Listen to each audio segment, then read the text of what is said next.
Altın son bir yıldır gerçekten çok yüksek bir fiyata ulaşmış oluyor. Bunu da dünyadaki riskler sebep oluyor.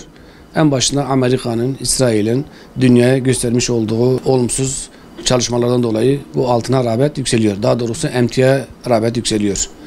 Bu geçen sene altın, yani bu seneye göre hemen hemen %90 civarında bir artış oluşmuş. İnsanların artık alım gücü kalmamıştır.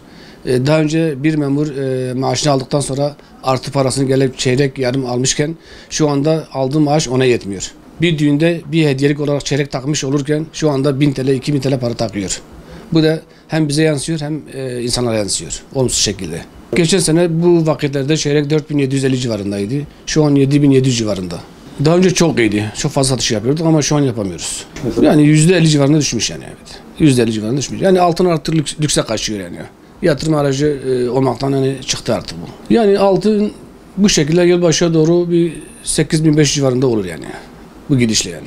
Yükseliş devam eder yani. Çözüm yok. Sadece dünyadaki olumsuz hayat şartları var. Büyük ülkelerin küçük ülkeleri ezdiği bir dönemdeyiz.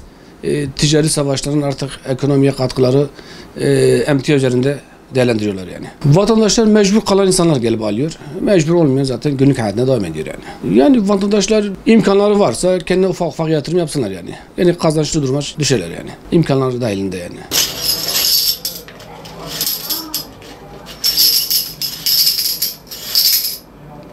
Bekle şimdi.